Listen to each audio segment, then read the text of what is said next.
Hola, tengo 68 años y vivo en Chula Vista, California. Durante 14 meses, mi propia hija intentó robarme todo lo que construí en 68 años de trabajo, mi casa, mi padería, mi dignidad. Con documentos falsificados y la ayuda de su esposo, casi logró dejarme sin nada. Pero fue mi nieto de 12 años quien me salvó, quien tuvo el valor de susurrarme la verdad que cambió todo. Hoy estoy aquí para contarte cómo una niña a quien di la vida intentó destruir la mía, cómo un niño valiente se convirtió en mi héroe y cómo logré recuperar lo que era mío. Comparto mi historia porque hay madres allá afuera siendo traicionadas por sus propios hijos, y quiero que sepan que no están solas, que podemos sobrevivir incluso al dolor más profundo. Si mi historia te conmueve, déjame tu comentario, dale like y suscríbete. Tu apoyo significa que no estoy sola en esto. Me llamo Rosa Elena Martínez, tengo 65 años, y vivo en Guadalajara desde que nací. Durante toda mi vida he sido una mujer sencilla, trabajadora, devota de la Virgen de San Juan de los Lagos. Nunca imaginé que tendría que contar esta historia, pero hoy, sentada en mi cocina mientras el aroma del café de olla llena cada rincón de mi casa, siento que es momento de revelar una verdad que estuvo a punto de destruir todo lo que construí. Una verdad que me fue revelada por la voz temblorosa de mi nieto de 11 años, Mateo, aquella tarde de octubre que cambió mi vida para siempre. Durante 40 años trabajé como costurera en el taller de Doña Lupe, cerca del mercado de San Juan de Dios. Mis manos conocen cada puntada, cada tipo de tela, cada secreto que las clientas compartían mientras les ajustaba sus vestidos. Mi esposo falleció hace 12 años, dejándome la casa de 3 recámaras en la colonia americana y una pequeña pensión que apenas alcanzaba para vivir dignamente. Crié a mi única hija, Patricia, con todo el amor que una madre viuda puede dar. La vi convertirse en maestra de primaria, casarse, darme un nieto hermoso. Siempre viví para mi familia. Cada domingo preparaba pozole rojo con todos los condimentos tradicionales, tostadas doradas, rábanos cortados en flor. Mi casa olía a tortillas recién hechas y canela. Patricia venía con Mateo y su esposo Ricardo, un contador que siempre parecía calcular números invisibles en su cabeza. Yo era feliz siendo la abuela que horneaba galletas de mantequilla, que contaba historias de la revolución que mi abuelo me había narrado, que enseñaba a Mateo las canciones de cuna que mi madre me cantó. Aquella tarde de octubre, el cielo de Guadalajara estaba gris, amenazando lluvia. Mateo había venido a casa después de la escuela porque Patricia tenía junta de maestros. Lo recibí con chocolate caliente y pan dulce, como siempre. Pero algo estaba diferente en sus ojos. Esos ojos color miel que siempre brillaban de alegría ahora estaban opacos, cargados de preocupación. Se sentó en la mesa de la cocina, moviendo su taza sin beber, mirando fijamente las florecitas pintadas en la cerámica. Abuela, dijo finalmente, con voz tan baja que apenas lo escuché, necesito decirte algo muy importante. Pero me da miedo que te enojes con mamá. Mi corazón se aceleró. ¿Qué podría ser tan grave que mi nieto temblara así? Me senté a su lado, tomé sus manos pequeñas entre las mías, manos manchadas ya por las décadas de trabajo con agujas y tijeras. Puedes decirme cualquier cosa, mi amor, le asuré, aunque una sensación de frío comenzaba a trepar por mi espalda. Lo que Mateo me reveló esa tarde me dejó sin aliento. Había escuchado, sin querer, una conversación telefónica de Patricia con Ricardo. Hablaban sobre mí, sobre mi casa, sobre mi incapacidad para cuidarme sola. Mateo, escondido en el pasillo de su propia casa, había oído a su madre decir, ya está vieja, mamá se olvida de las cosas. Necesitamos actuar pronto antes de que gaste todo. La casa vale mucho, y con ese dinero podríamos pagar las deudas y mudarnos a un lugar mejor. Ricardo había respondido algo sobre asilos económicos, sobre vender la propiedad, sobre hacerme firmar papeles, por mi propio bien. Mi mundo se detuvo. Las paredes de mi cocina, pintadas de amarillo suave, parecieron cerrarse sobre mí. ¿Mi propia hija? La niña que amamanté, que cuidé cuando tuvo sarampión, que consolé en cada desamor adolescente. ¿Cómo podía estar planeando encerrarme en un asilo para quedarse con mi casa? Mateo lloraba ahora, disculpándose por traicionar a su madre, pero también suplicándome que me protegiera. No quiero que te lleven, abuela. No quiero perderte. Esa noche no pude dormir. Di vueltas en mi cama, mirando las fotografías en la pared. Patricia en su graduación de la normal, Patricia en su boda, Patricia sosteniendo a Mateo recién nacido. ¿En qué momento mi hija se había transformado en alguien capaz de planear algo así? ¿Había sido mala madre? ¿La había malcriado? ¿O era Ricardo quien la influenciaba con sus constantes problemas de dinero? Decidí que necesitaba tiempo para pensar, para entender, para planear. No podía confrontar a Patricia sin estar preparada. Necesitaba protegerme, proteger a Mateo, proteger todo lo que mi esposo y yo habíamos construido con tanto sacrificio. Esa madrugada, mientras escuchaba el silencio de mi casa interrumpido solo por el reloj de pared que me regaló mi madre, tomé una decisión: no sería víctima. No dejaría que me arrebataran mi dignidad, mi hogar, mi libertad. Lucharía, aunque tuviera que enfrentar a mi propia hija. Pero primero, necesitaba aliados. Necesitaba evidencia. Necesitaba un plan. Y sobre todo, necesitaba mantener a Mateo a salvo de las consecuencias de su valiente confesión. Porque ese niño, con su amor puro y su coraje para decir la verdad, acababa de salvarme la vida sin saberlo.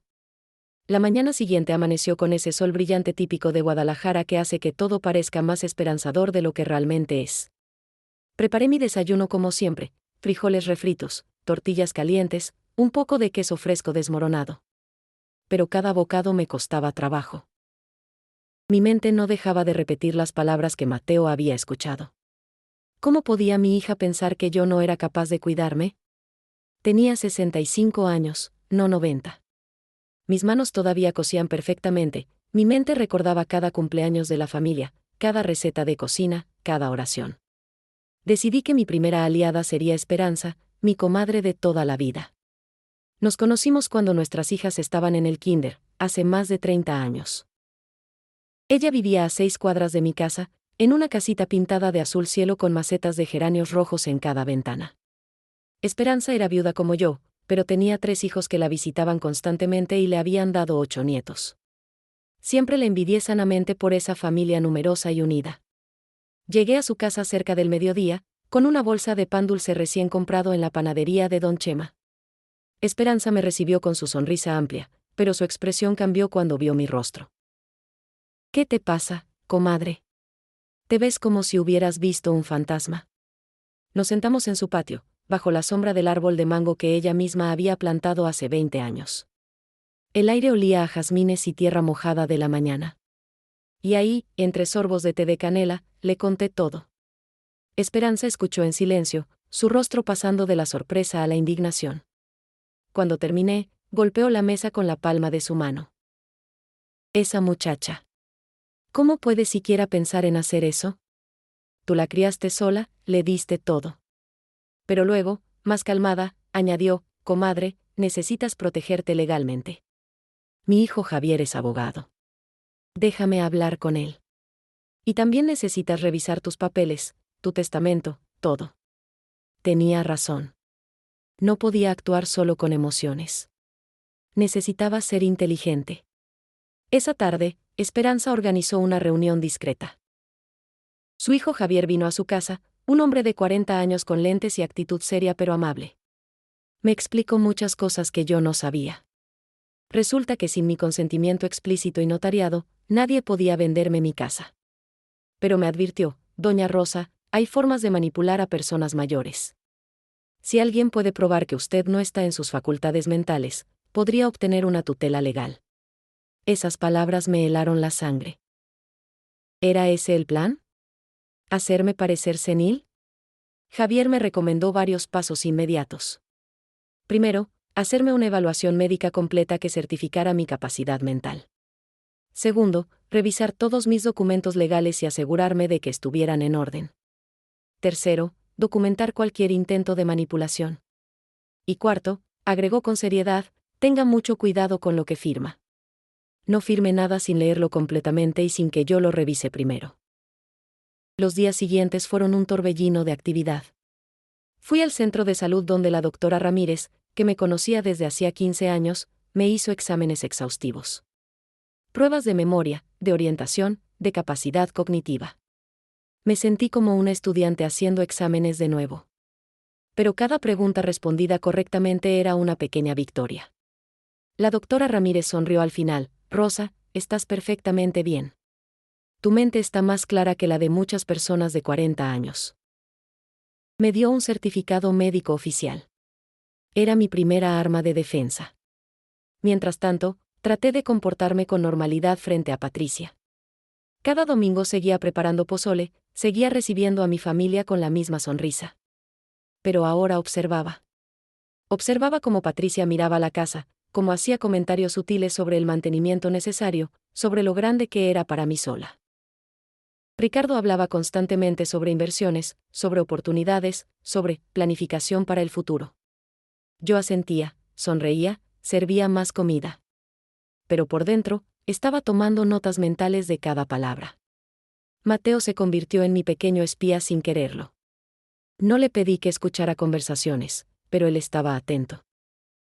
Me llamaba desde el teléfono de la casa cuando sus padres no estaban, susurrando rápidamente: abuela, mamá buscó en internet asilos en Guadalajara, o, abuela, papá dijo que necesitan dinero urgente para no perder algo. Cada llamada me partía el corazón, pero también me mantenía alerta. Esperanza se convirtió en mi roca. Cada tarde, después de cerrar su pequeño negocio de cosméticos, venía a mi casa o yo iba a la suya. Planeábamos, discutíamos opciones, llorábamos juntas. ¿Cómo llegamos a esto, comadre?, me preguntaba. Nosotras que criamos a nuestros hijos con tanto amor, ¿por qué algunos se pierden en el camino? No tenía respuestas. Solo sabía que no podía rendirme. Una tarde, revisando los cajones de mi cómoda antigua, encontré algo inquietante. Papeles que no recordaba haber guardado ahí. Formularios de una residencia geriátrica, folletos sobre cuidado especializado para adultos mayores. ¿Patricia había estado dejando esto en mi casa? ¿Era parte de su estrategia, plantear la idea poco a poco en mi mente? Me sentí manipulada, traicionada nuevamente. Llevé los folletos a Javier. Él los examinó cuidadosamente. Esto es preparación psicológica, explicó. Están tratando de normalizarle la idea del asilo. Doña Rosa, necesitamos actuar más rápido. ¿Ha notado si intentan que firme algo? Recordé entonces, Patricia había traído unos papeles del seguro médico la semana anterior, pidiéndome que los firmara rápido porque tenía prisa.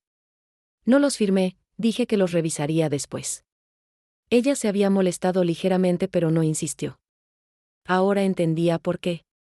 Esa noche, sola en mi casa, me permití llorar. Lloré por la hija que creí conocer y la mujer en que se había convertido.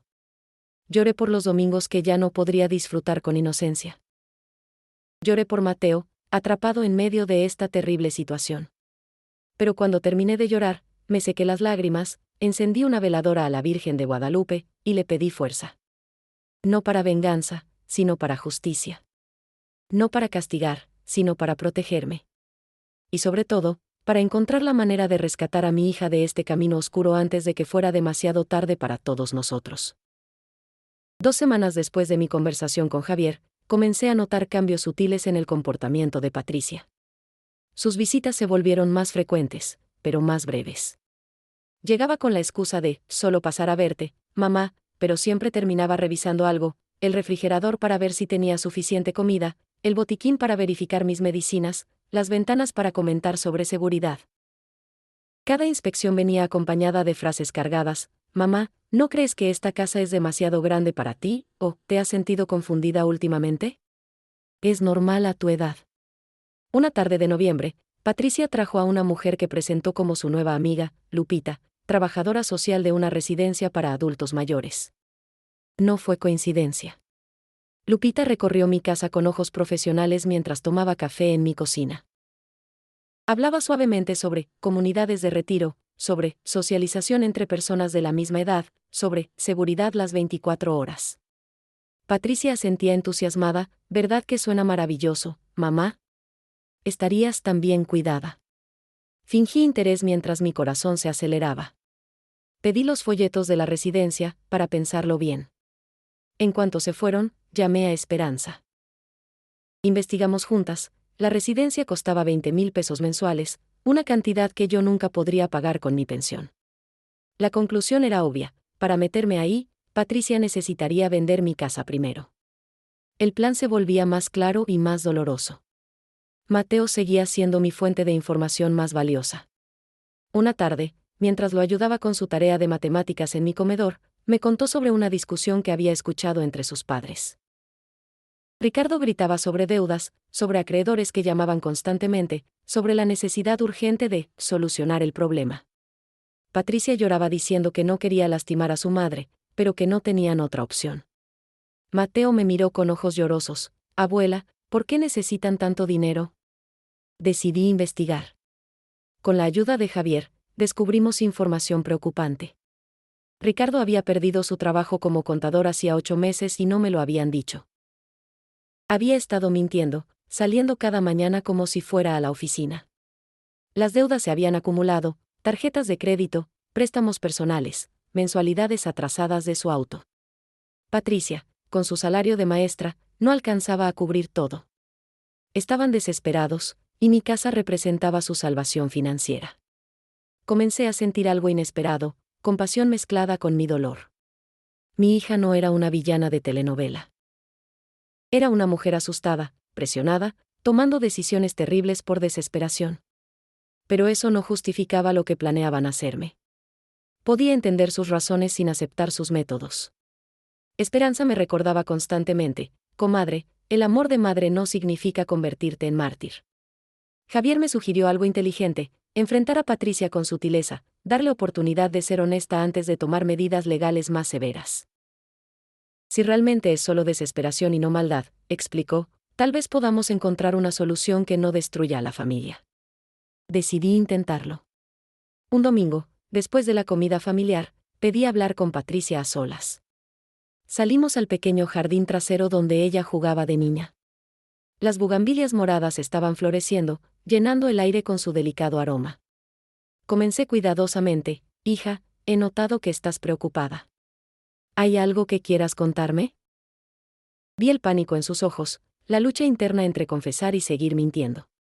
No, mamá, todo está bien, respondió finalmente, pero su voz temblaba. Decidí ser más directa: Patricia, sé que Ricardo perdió su trabajo. Sé que tienen problemas económicos. ¿Por qué no me lo dijeron? El rostro de mi hija se descompuso. Las lágrimas comenzaron a caer. Porque tengo vergüenza, mamá. Porque se supone que ya somos adultos responsables y mírame, no puedo ni mantener mi propia familia. Y tú ya hiciste tanto por mí, no quería ser una carga. Me senté en la banca de piedra que mi esposo construyó hace tantos años. Patricia se sentó a mi lado, llorando ahora sin control. Hija, ¿pensaste que meter a tu madre en un asilo y vender su casa era mejor que pedirle ayuda? Se quedó helada. Entonces supo que yo sabía. Su rostro pasó del shock a la negación. ¿Quién te dijo eso? No es así, yo solo estaba investigando opciones para cuando seas mayor, para cuando realmente lo necesites. Mateo escuchó tus conversaciones, dije suavemente. Y sé sobre los folletos que dejaste en mi cómoda. Sé sobre la trabajadora social. Sé todo, Patricia. Mi hija enterró su cara entre sus manos. Sollozaba con una intensidad que me partía el alma. Lo siento, mamá. Dios mío, lo siento tanto. No sé en qué momento todo se salió de control. Ricardo me convenció de que era lo mejor para todos, de que tú estarías mejor cuidada, de que podríamos resolver nuestros problemas y luego cuidarte mejor. Respiré profundo, buscando las palabras correctas. Patricia, tengo 65 años. Mi mente está clara, mi cuerpo está sano. No necesito un asilo. Pero si necesitaban ayuda, pudieron habérmelo dicho. Somos familia. Ella levantó la mirada, esperanzada pero asustada. ¿Nos ayudarías incluso después de lo que planeé hacerte? La pregunta flotó en el aire entre nosotras. Primero necesito que me digas toda la verdad, respondí firmemente. ¿Cuánto deben? ¿Qué tan grave es la situación? Durante la siguiente hora, Patricia me contó todo. 50,000 pesos en tarjetas de crédito. 30,000 en préstamos personales. Amenazas de embargo del auto. Ricardo deprimido, sin buscar trabajo. Ella trabajando doble turno en la escuela. Mateo descuidado, pasando tardes solo en casa. Era un desastre completo. Cuando terminó, le dije algo que no esperaba: voy a ayudarlos. Pero con condiciones muy claras.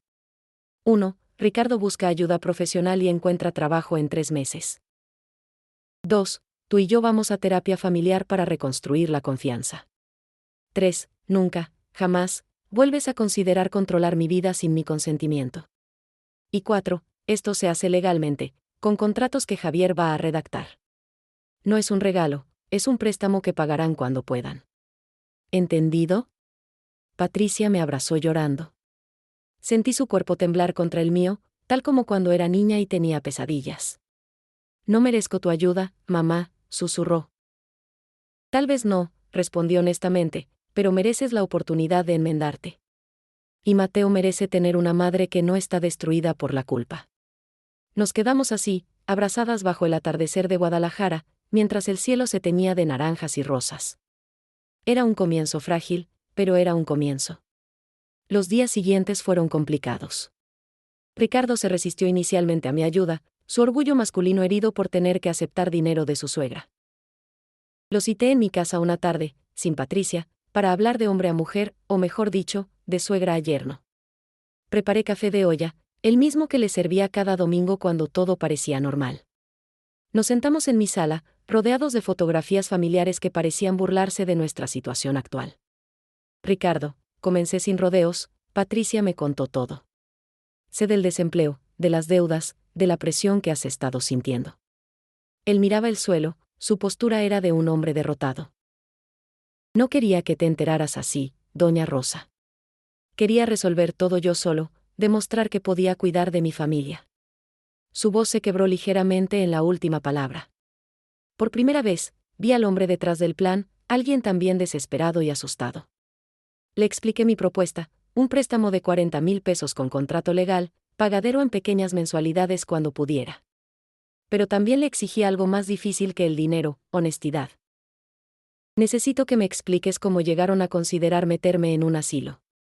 Necesito entender qué pasó por tu mente. Ricardo respiró profundo, sus manos temblaban mientras sostenía su taza de café.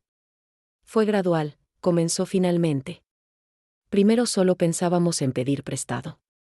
Pero tú ya nos habías ayudado tanto cuando nació Mateo, con la escuela de Patricia, con tantas cosas. Sentía vergüenza de pedir más.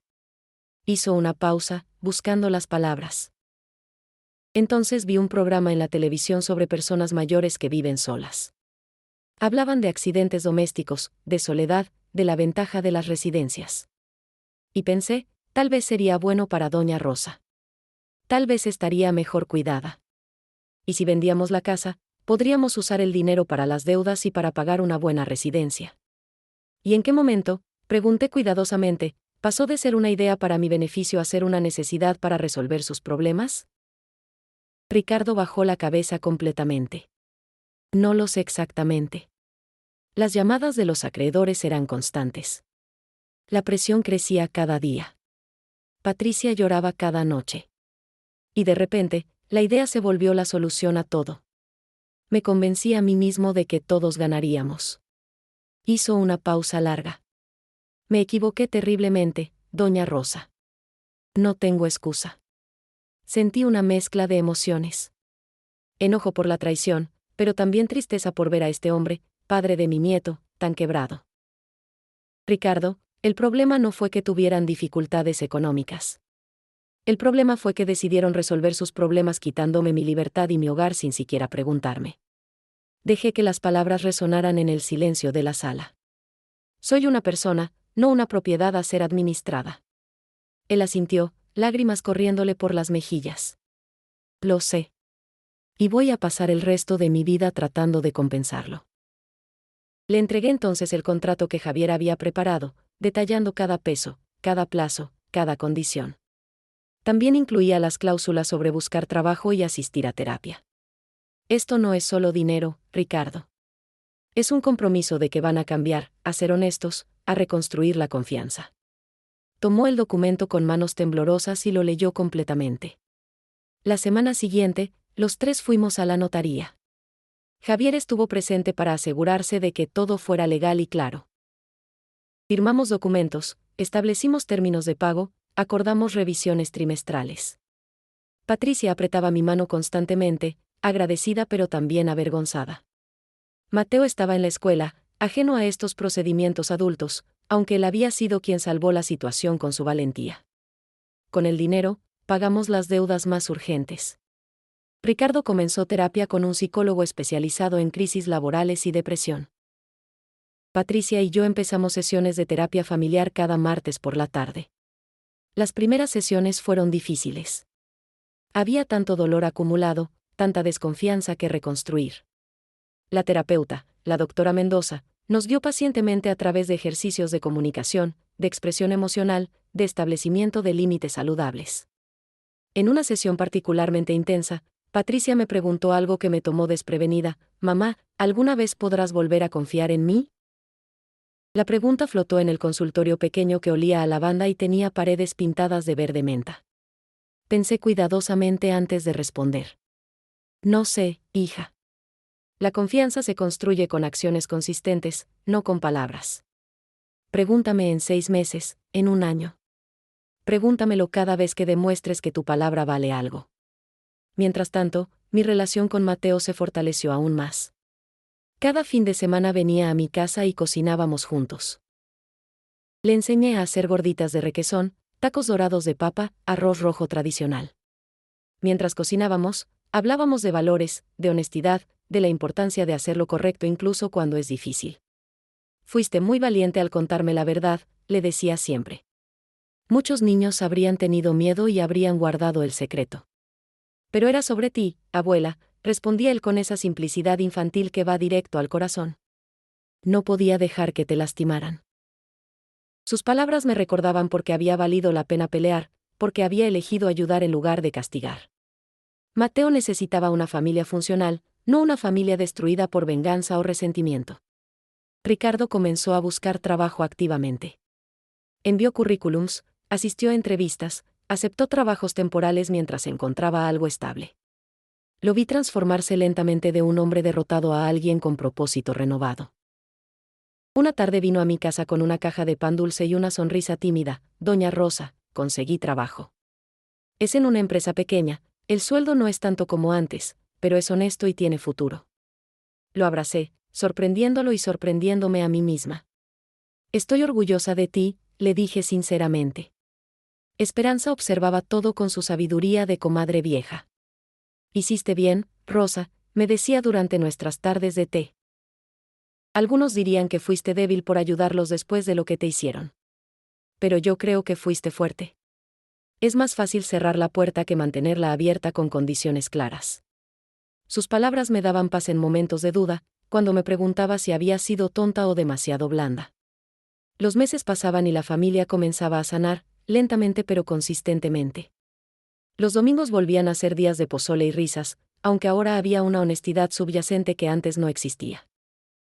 Hablábamos de problemas abiertamente, sin vergüenza.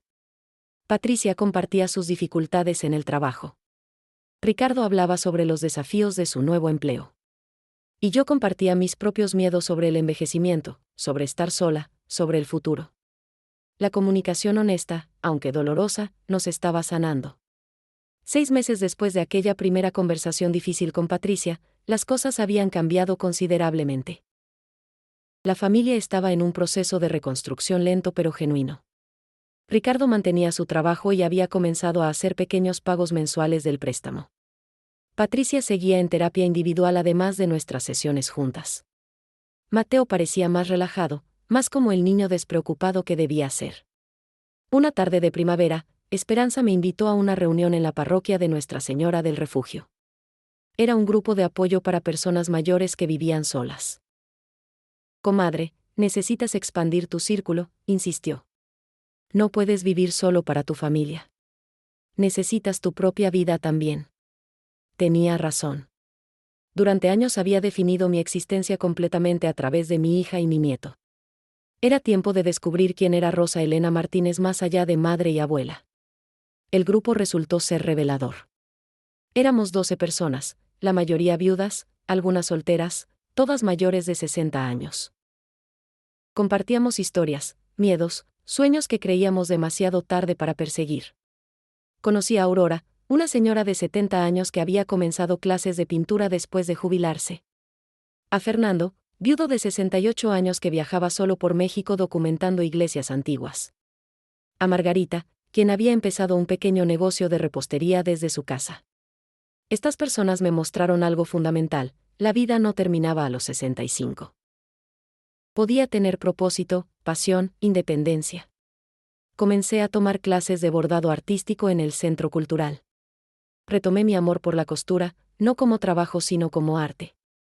Creé manteles bellamente bordados con diseños tradicionales jaliscienses. Esperanza vendía algunas de mis piezas en el tianguis dominical. No era por el dinero, era por la satisfacción de crear algo hermoso. Durante una de nuestras sesiones de terapia, la doctora Mendoza nos hizo un ejercicio revelador.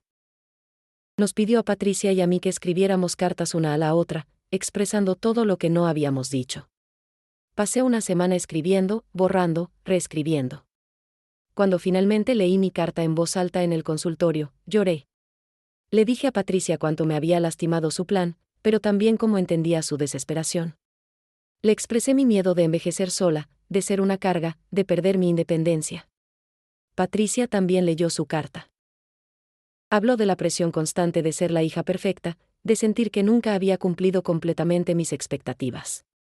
Confesó su resentimiento oculto por todos los sacrificios que hice por ella, sacrificios que la hacían sentir perpetuamente en deuda. Me cansé de tratar de ser suficiente, lloró. Y cuando necesité ayuda, el orgullo no me dejó pedirla. Fue más fácil justificar quitártelo todo convenciéndome de que era por tu bien. Esas confesiones mutuas fueron dolorosas pero necesarias. La doctora Mendoza nos explicó que muchos conflictos familiares nacen de expectativas no expresadas y resentimientos acumulados. El amor no es suficiente, nos dijo. Necesitan comunicación honesta, límites claros, y la voluntad de ver al otro como un ser humano completo, no solo como rol familiar. Gradualmente, construimos nuevas formas de relacionarnos. Patricia dejó de verme solo como mamá la mártir y comenzó a conocerme como Rosa Elena, una mujer con intereses propios. Yo dejé de verla solo como mi niña y reconocí a la mujer adulta, imperfecta pero esforzándose.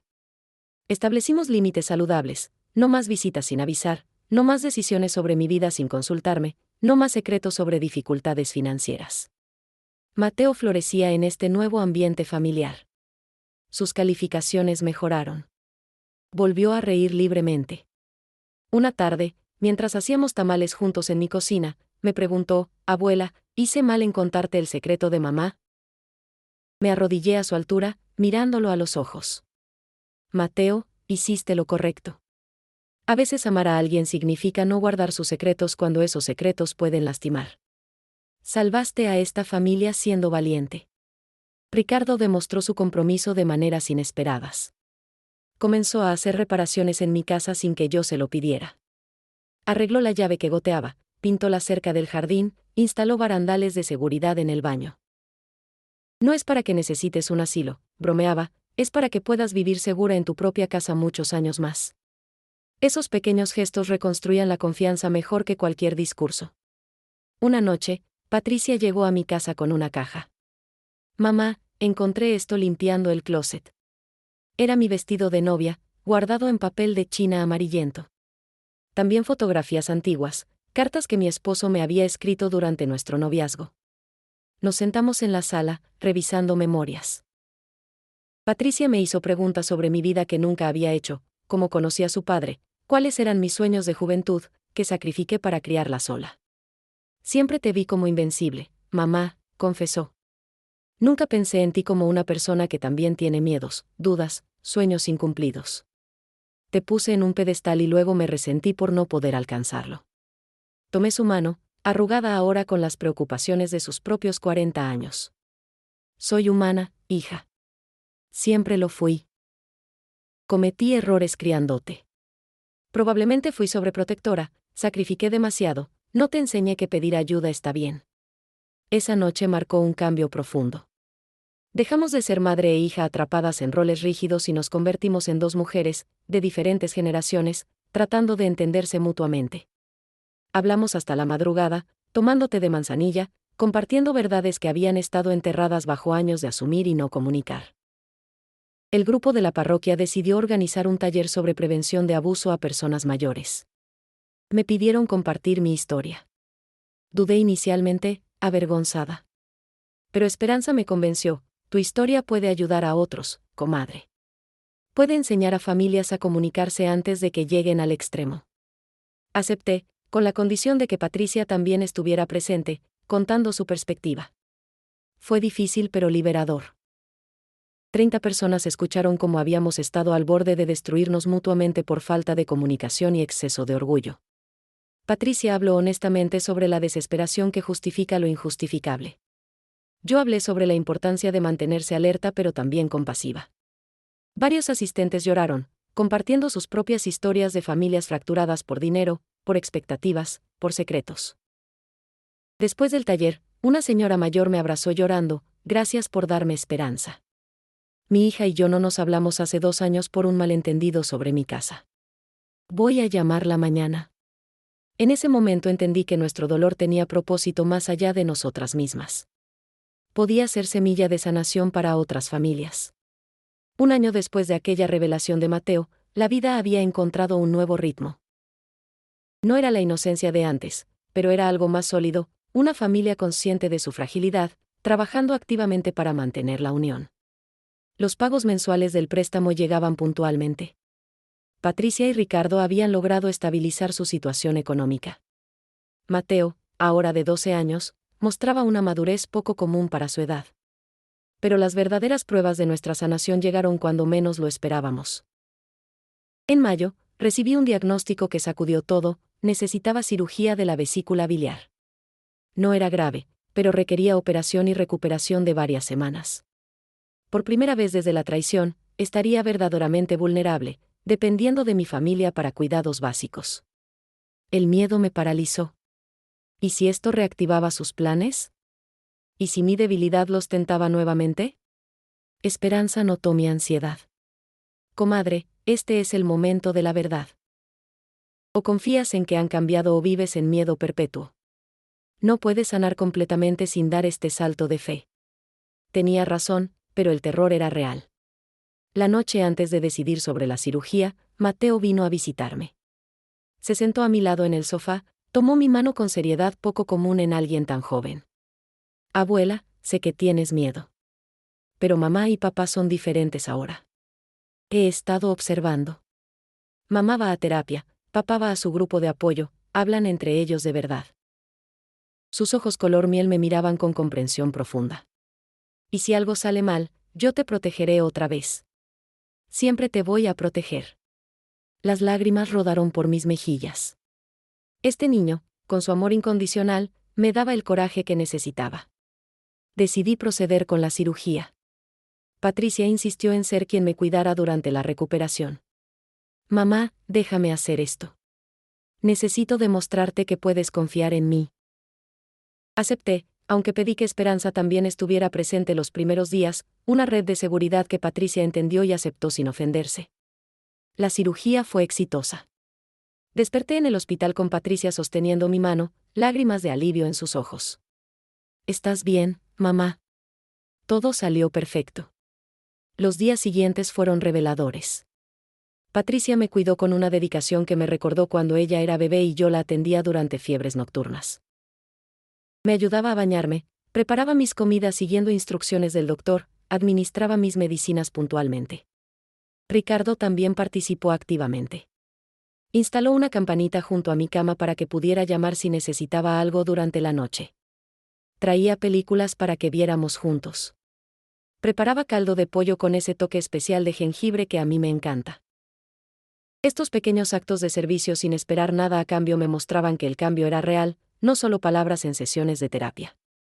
Mateo fue mi enfermero junior más dedicado. Después de la escuela venía corriendo a mi casa con sus tareas. Hacía sus deberes sentado junto a mi cama mientras me contaba sobre su día. Me leía en voz alta sus libros de aventuras. Una tarde, mientras yo dormitaba, lo escuché hablando en la sala con sus padres. ¿Ven? La abuela nos necesita. Somos familia de verdad ahora. Durante mi recuperación, Patricia y yo tuvimos conversaciones profundas que nunca habíamos tenido. Sin la distracción de actividades diarias, solo nosotras dos en la quietud de la convalecencia, hablamos de todo. Me contó sobre sus propios miedos de envejecer, de no ser suficiente como madre, de haber perdido su identidad en los roles de esposa y maestra. Yo compartí mis propias inseguridades sobre ser una carga, sobre perder independencia, sobre morir sola. Mamá, dijo una tarde mientras cambiaba mi vendaje, cuando planeaba lo del asilo, me convencía de que era por tu bien. Pero la verdad es que era mi miedo. Miedo a verte envejecer, a tener que cuidarte, a perder mi libertad.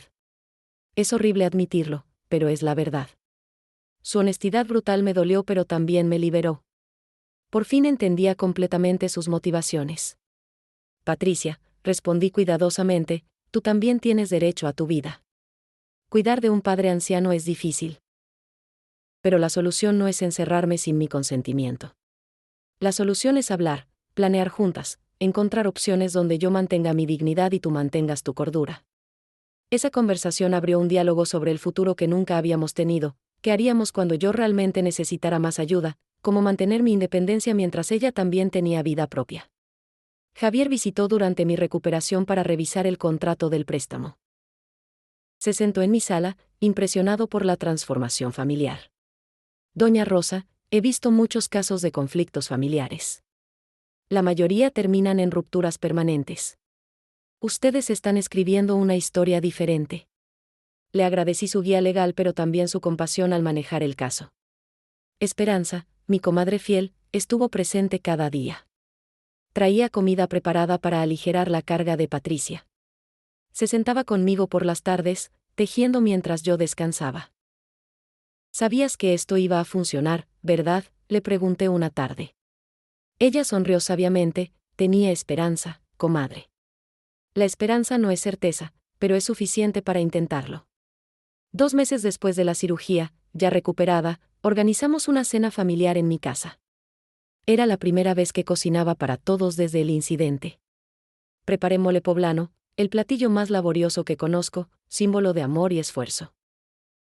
Mientras cocinaba, Patricia estaba a mi lado ayudando, no por obligación sino por elección. Ricardo ponía la mesa con cuidado. Mateo decoraba con flores del jardín. Después de cenar, antes del postre, levanté mi copa de agua de Jamaica. Quiero hacer un brindis, anuncié. Todos me miraron expectantes. Por las segundas oportunidades. Por el perdón que se gana con acciones. Por las crisis que nos hicieron más fuertes.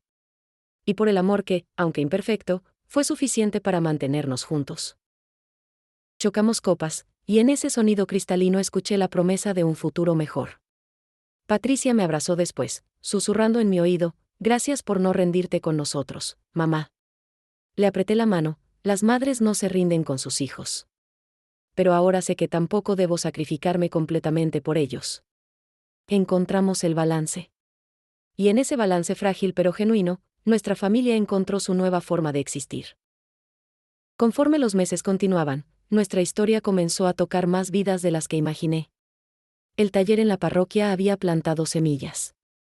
Personas mayores me buscaban para consejos.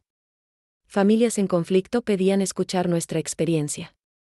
Me convertí, sin planearlo, en una especie de mediadora informal en la comunidad. Esperanza bromeaba que debía cobrar consulta, pero yo sabía que compartir nuestro dolor tenía valor que el dinero no podía medir. Una tarde llegó a mi casa doña Carmen, vecina de 3 cuadras que conocía de vista pero con quien nunca había tenido amistad profunda. Traía los ojos hinchados de llorar. Su hijo había sugerido que vendiera su casa y se mudara a un departamento más pequeño, por su seguridad. Ella sospechaba motivaciones menos altruistas. Rosa, escuché tu historia en la parroquia. ¿Cómo supiste qué hacer? ¿Cómo no te destruyó el dolor? Preparamos té de tila mientras ella desahogaba su corazón. Le conté detalles que no había compartido públicamente, las noches sin dormir, los momentos de duda paralizante, la tentación de simplemente ceder para mantener la paz. Pero Carmen, le dije, mantener la paz a costa de tu dignidad no es paz verdadera. Es rendición. La ayudé a contactar a Javier, a revisar sus documentos, a tener conversaciones difíciles pero necesarias con su hijo. Patricia comenzó a notar el impacto de nuestra historia. Una tarde llegó a mi casa con propuesta inesperada. Mamá, ¿qué te parecería si escribimos un artículo juntas para el periódico local? Sobre comunicación familiar, sobre prevención de abuso a personas mayores, sobre segundas oportunidades. Me sorprendió su iniciativa, pero también me llenó de orgullo. Era otra forma de transformar nuestro dolor en algo útil. Trabajamos juntas en el artículo durante semanas. Nos sentábamos en mi comedor, yo con mis lentes para leer, Patricia con su computadora portátil. Debatíamos cada palabra, cada frase. ¿Cómo contar la verdad sin avergonzarnos mutuamente? ¿Cómo ser honestas sin alarmar innecesariamente a otras familias? El proceso fue terapéutico en sí mismo, obligándonos a reflexionar profundamente sobre lo vivido. El artículo se publicó en junio, con nuestras fotos lado a lado. El título era, Cuando el amor no es suficiente, una historia de traición, perdón y reconstrucción familiar. La respuesta fue abrumadora. Cartas al editor, correos electrónicos, llamadas telefónicas. Algunas personas compartían historias similares. Otras agradecían la valentía de hablar públicamente. Hubo críticas también, algunos pensaban que había sido demasiado blanda con Patricia, otros que ella había sido víctima de circunstancias. Mateo llevó el artículo a su escuela para un proyecto sobre familias. Su maestro quedó tan impresionado que invitó a Patricia y a mí a dar una charla. Aceptamos nerviosamente. 30 niños de sexto grado nos escucharon hablar sobre honestidad, sobre que los adultos también cometen errores, sobre la importancia de hablar cuando algo está mal. Mateo brillaba de orgullo, sentado en primera fila. Un niño levantó la mano al final, pero ¿cómo sabe si debe contar un secreto o guardarlo? No quiero ser chismoso. Era una pregunta profunda. Me arrodillé a su altura.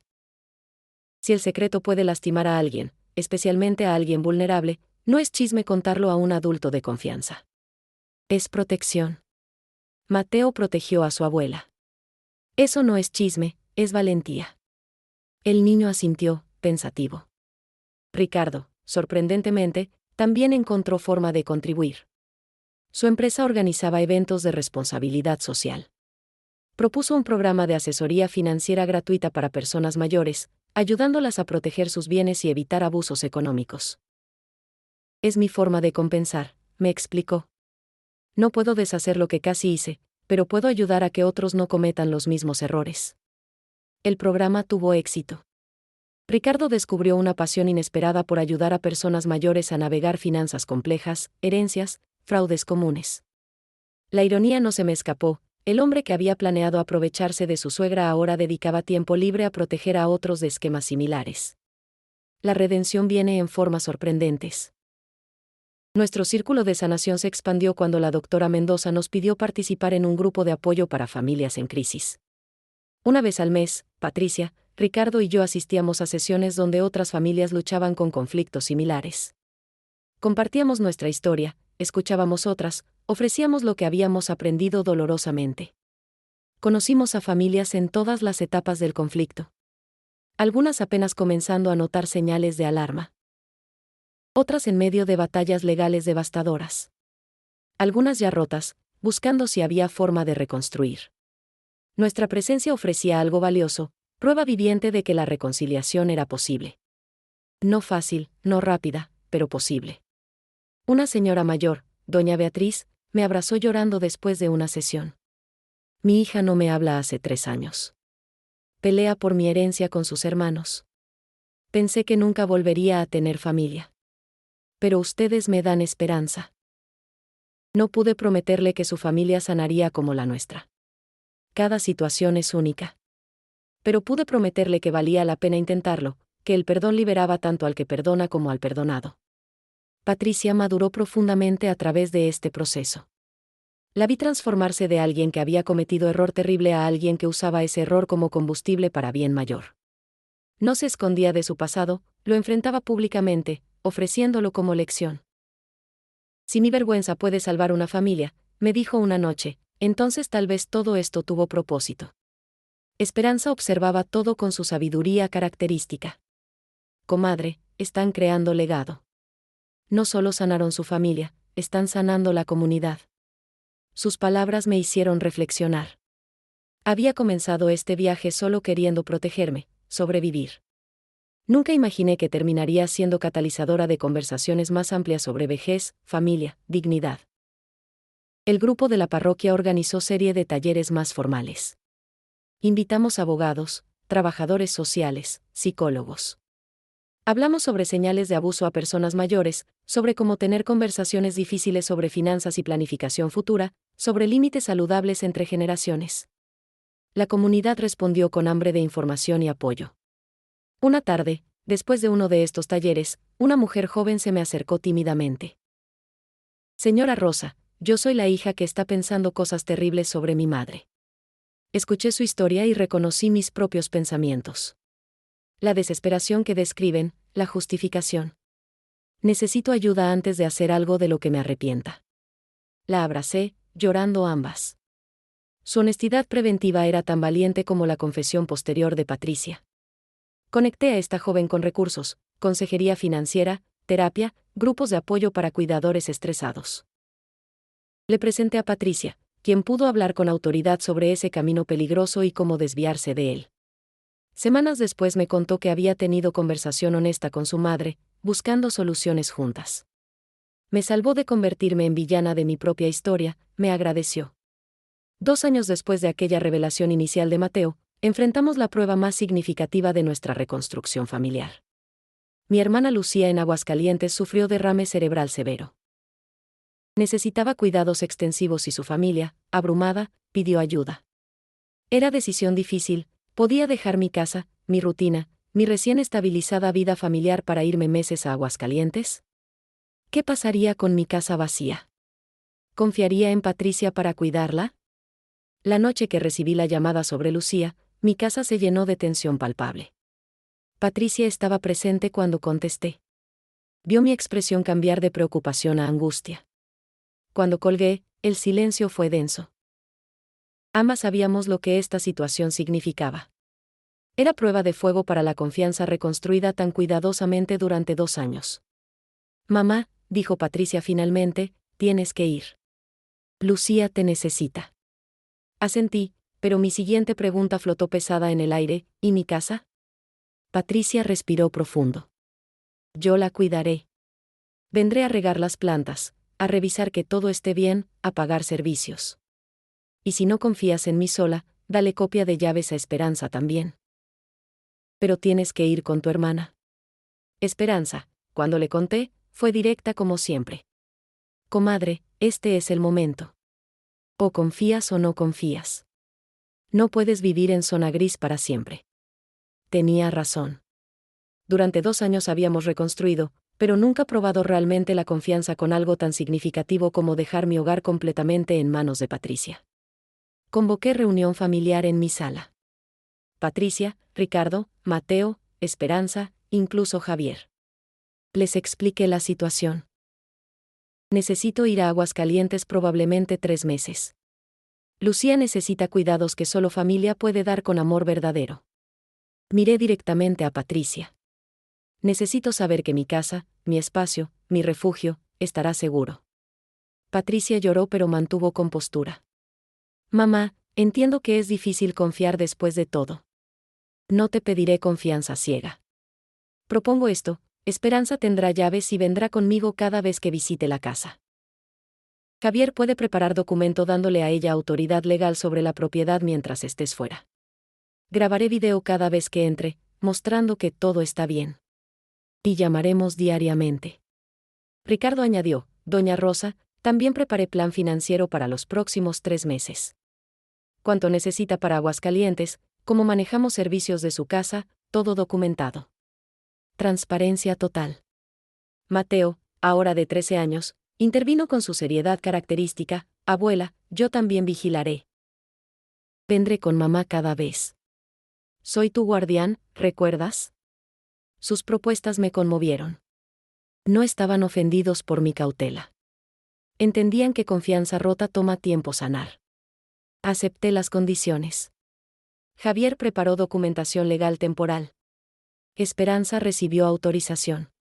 Patricia organizó sistema de reportes. Todo quedó estructurado, protegido, transparente.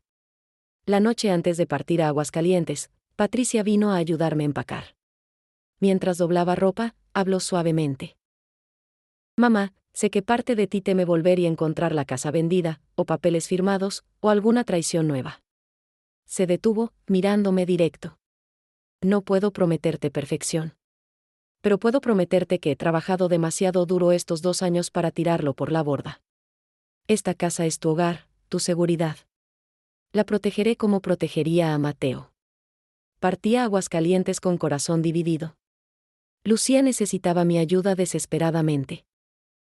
Pero dejar mi casa, mi refugio, en manos de quien una vez planeó arrebatármela, requería fe que todavía me costaba. Durante el viaje en autobús, recé a la Virgen de San Juan, pidiéndole que protegiera mi hogar y guiara a Patricia hacia elecciones correctas. Los 3 meses en Aguascalientes fueron intensos. Cuidar a Lucía requería dedicación total, terapias físicas, citas médicas, cuidados básicos. Pero cada noche, religiosamente, Patricia llamaba. Me describía su visita a la casa ese día. Las plantas están bien, mamá. Regué las orquídeas como me enseñaste. Limpié la sala.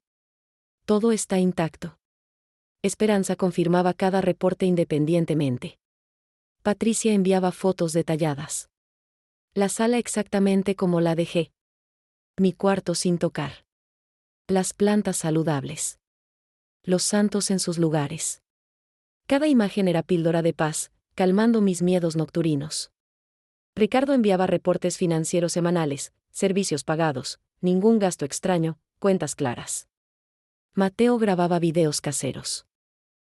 Abuela, vine hoy con mamá. Tu casa te extraña pero está bien. Le hablo a tus plantas como tú haces.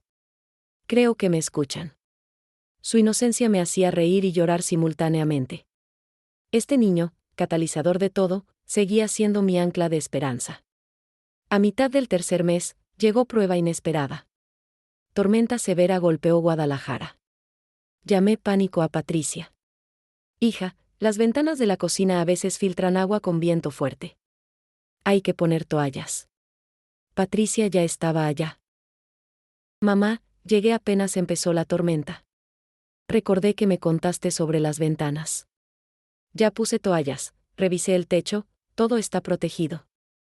Había ido sin que yo pidiera, recordando detalles que compartí casualmente años atrás. Esa noche, hablando por teléfono mientras la tormenta rugía, algo cambió profundamente en mí. Patricia, dije con voz quebrada, gracias por cuidar mi hogar como si fuera tuyo. Ella respondió suavemente, es que es mío también, mamá. Es donde crecí, donde tú me criaste. Tal vez antes no lo valoré, pero ahora entiendo que cuidar tu casa es honrar nuestra historia, la buena y la mala. Las semanas finales en Aguascalientes transcurrieron más tranquilamente. Lucía mejoraba lentamente. Yo había encontrado paz sobre mi casa en Guadalajara. La confianza, esa planta frágil que cultivamos dolorosamente durante 2 años, había echado raíces más profundas. No era confianza ciega de antes, era confianza consciente, ganada con esfuerzo y acciones consistentes. Cuando finalmente regresé a Guadalajara, Patricia y toda la familia me esperaban en mi casa. Crucé el umbral nerviosamente, pero encontré todo exactamente como lo dejé. Más limpio incluso. Patricia había organizado mis armarios, había puesto flores frescas, había preparado mi comida favorita. Bienvenida a casa, mamá, dijo con lágrimas. Recorrí cada habitación. Todo intacto. Todos mis santos en sus lugares. Mis fotografías sin mover. Mi ropa ordenada. Mis documentos seguros en el cajón que solo yo conocía. Patricia había tenido acceso completo durante 3 meses y no había abusado ni una sola vez. Había pasado la prueba definitiva. Esa noche, después que todos se fueron, me senté en mi sala familiar. Miré alrededor de mi hogar recuperado, protegido, respetado. Las lágrimas corrieron libremente. Eran lágrimas de liberación, de perdón completado, de confianza finalmente genuina. Habíamos llegado al otro lado del dolor. No sin cicatrices, pero sí más fuertes, más honestos, más reales. 3 años después de aquel octubre que cambió todo, la comunidad organizó evento especial. El Centro Comunitario de la Colonia Americana celebraba aniversario con programas sobre familias resilientes. Nos invitaron a Patricia, Ricardo, Mateo y a mí como familia testimonial. Sería presentación pública más grande hasta ese momento.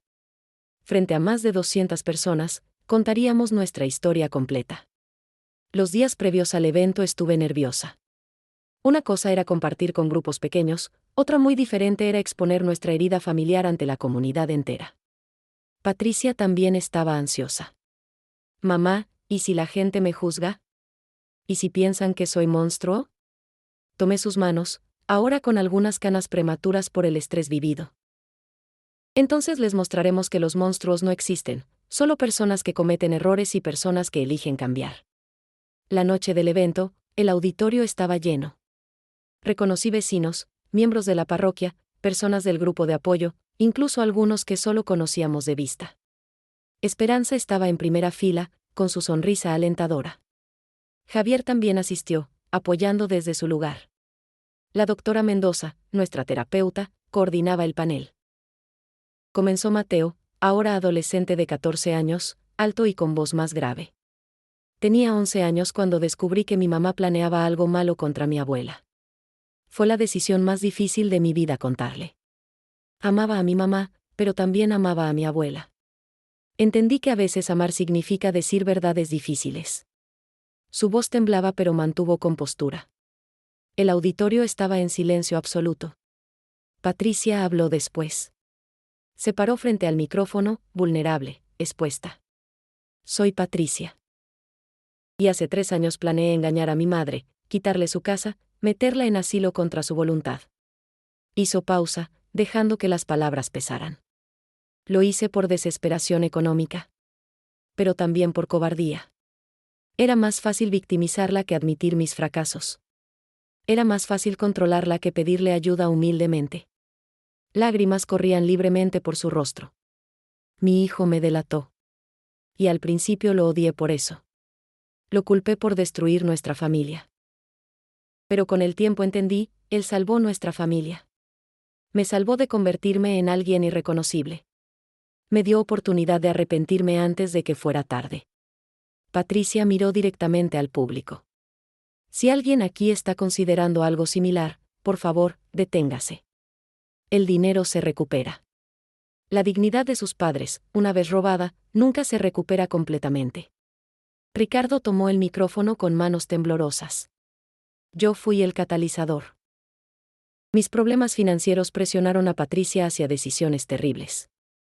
Como esposo, debí protegerla del peso completo de nuestras crisis. En cambio, fui cobarde. Dejé que ella cargara soluciones imposibles. Hizo pausa profunda. Doña Rosa tenía todo el derecho de destruirnos legalmente. Pero eligió ayudarnos con condiciones estrictas. Nos dio lo que no merecíamos, segunda oportunidad.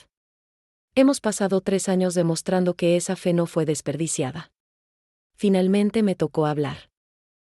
Me paré, sintiendo el peso de 70 años y 3 años de reconstrucción. Soy Rosa Elena Martínez.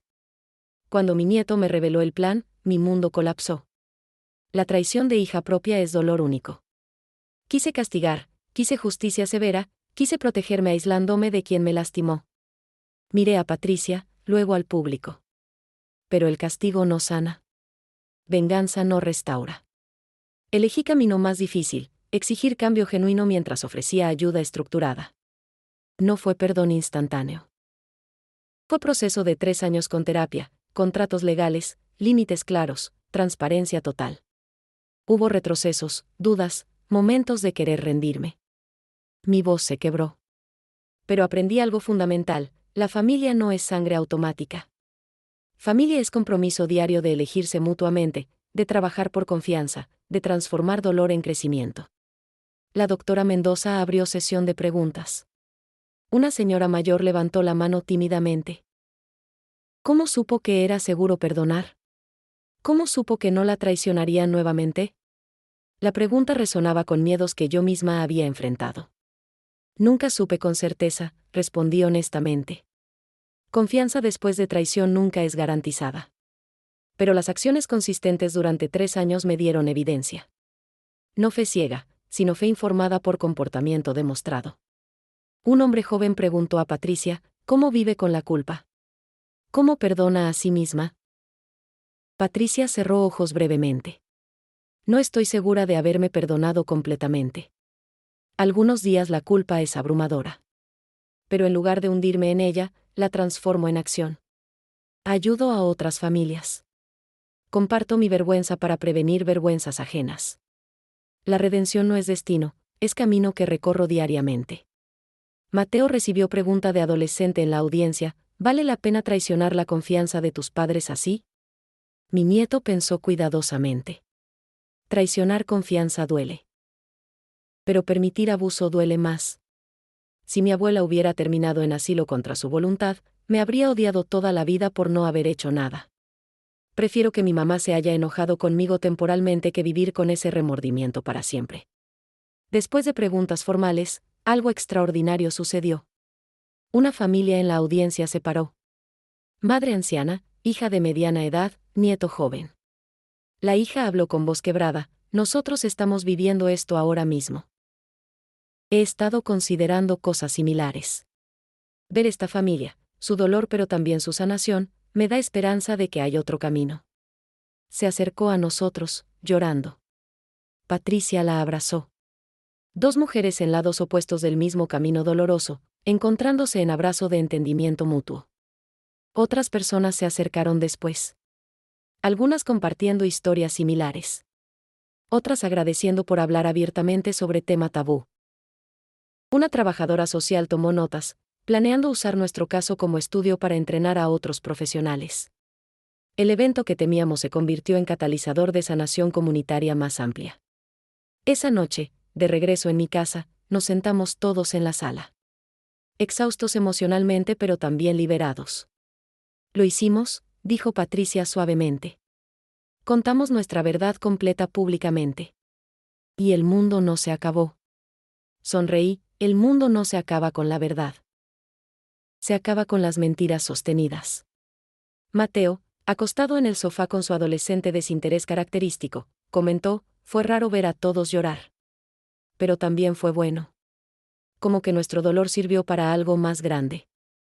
Tenía razón. El sufrimiento sin propósito es tortura. Sufrimiento transformado en lección es legado. Ricardo preparó té para todos, gesto simple que había adoptado en estos años. Doña Rosa, gracias por dejarnos ser parte de esto. Por no escondernos como secreto vergonzoso de la familia, sino incluirnos en la sanación pública. Lo miré con afecto genuino.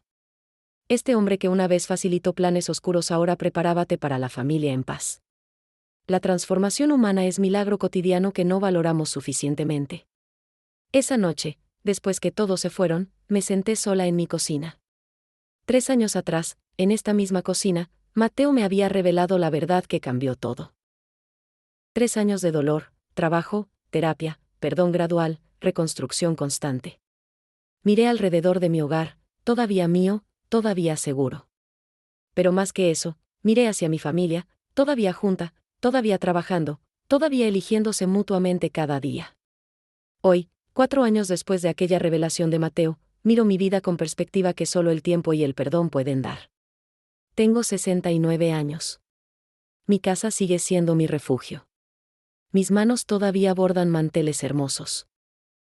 Pero ahora también soy algo más, testigo viviente de que las familias rotas pueden sanar si todos eligen hacer el trabajo difícil. Patricia terminó maestría en psicología familiar el año pasado. Su tesis fue sobre dinámicas de poder en familias multigeneracionales y prevención de abuso a personas mayores. Usó nuestra historia como caso de estudio central, con mi permiso. La defendió brillantemente, con lágrimas en los ojos al agradecer a su mamá y maestra más importante. Me sentí orgullosa de maneras que nunca imaginé cuando la criaba sola hace décadas. Ahora trabaja medio tiempo en centro comunitario, coordinando programa de mediación familiar que surgió de nuestro testimonio público. Ayuda a familias en conflicto a navegar conversaciones difíciles sobre dinero, cuidado de ancianos, herencias. Ve en cada familia que atiende reflejos de nosotras mismas. Me cuenta que usa nuestra experiencia como mapa: si nosotras pudimos, ellos también pueden. Ricardo prosperó en su trabajo y fue promovido a gerente. Terminó de pagar el préstamo hace 6 meses, con último pago ceremonial donde toda la familia estuvo presente. Trajo pastel que decía: deudas pagadas, lecciones aprendidas. Lloramos y reímos simultáneamente. Me ofreció intereses que rechacé, la inversión ya dio frutos, Ricardo. Tienes esposa más fuerte, familia más honesta. Ese es interés suficiente. Mateo está en preparatoria ahora, 15 años y considerando estudiar trabajo social. Quiero ayudar a familias como ayudamos a la nuestra, abuela, me dice con esa determinación que lo caracteriza desde niño.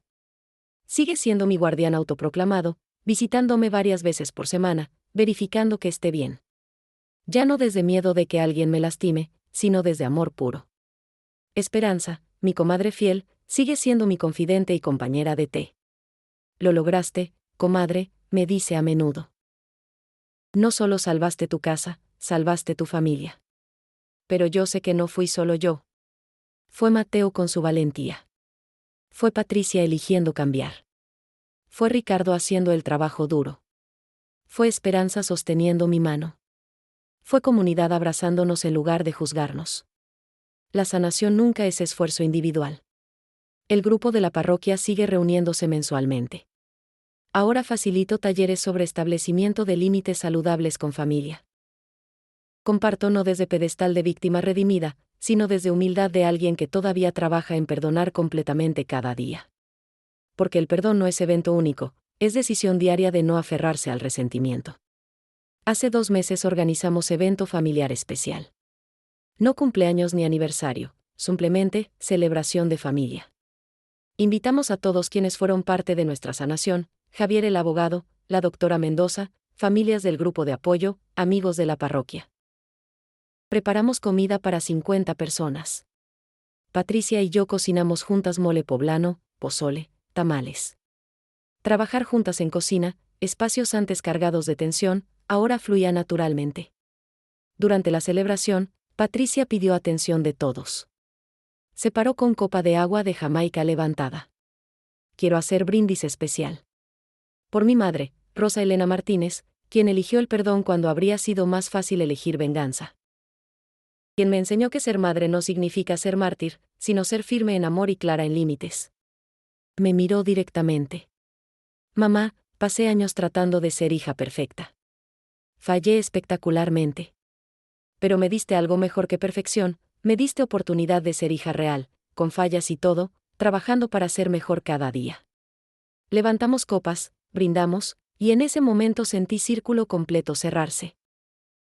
No con final perfecto de cuento de hadas, sino con final realista de personas imperfectas eligiendo amarse a pesar de todo. Mi casa, que casi pierdo, estaba llena de risas nuevamente. Pero eran risas construidas sobre base diferente, honestidad, límites, perdón ganado con acciones. Esa noche, después que todos se fueron, Patricia se quedó ayudándome limpiar. En quietud de cocina post-fiesta, me dijo algo inesperado: mamá, cuando seas mayor, cuando realmente necesites ayuda, quiero estar ahí para ti. Pero esta vez lo haremos bien. Conversaciones abiertas, decisiones juntas, respetando tu autonomía hasta donde sea posible. ¿Crees que puedas confiar en mí para eso? Pausé lavando plato, pensando cuidadosamente. Patricia, hace 4 años habría dicho nunca. Hace 2 años habría dicho tal vez. Hoy digo sí, pero con condiciones que seguiremos negociando conforme envejezco. Documentos legales claros, chequeos regulares con terceros, comunicación constante. Confianza con estructura, no confianza ciega. Ella asintió: no esperaría menos de ti, mamá. Escribo estas reflexiones finales en cuaderno que la doctora Mendoza me sugirió mantener. Es ejercicio terapéutico, registro para mí y legado para otros. Mateo a veces lee partes, procesando su propio papel en nuestra historia. Abuela, me preguntó recientemente, ¿alguna vez te arrepientes de haber perdonado a mamá? Fue pregunta difícil. No me arrepiento de ofrecerle oportunidad, respondí cuidadosamente. Pero perdóname el tiempo que toma. Hay días que recuerdo el dolor y me enojo nuevamente. Hay días que miro mi casa y recuerdo casi perderla. El perdón no borra memoria. Solo cambia cómo respondes a esa memoria. Mateo asintió, entendiendo con madurez más allá de sus años. Mi vida ahora tiene propósito que antes no tenía. Sí, siempre fui madre y abuela. Pero ahora también soy voz para quienes no pueden hablar, guía para quienes están perdidos en conflictos familiares, prueba viviente de que segundas oportunidades pueden funcionar cuando ambas partes hacen el trabajo. Las tardes bordando todavía son mi meditación. Cada puntada es como cada día de reconstrucción familiar, pequeña, deliberada, parte de patrón mayor que solo se ve con distancia. He creado mantel especial, bordado con símbolos de nuestra jornada, manos entrelazadas por perdón, raíces profundas por reconstruir confianza, flores brotando por esperanza renovada. Lo terminaré para regalárselo a Patricia en Navidad. Guadalajara sigue siendo mi hogar. Esta casa de 2 pisos en Colonia Americana sigue siendo mi refugio.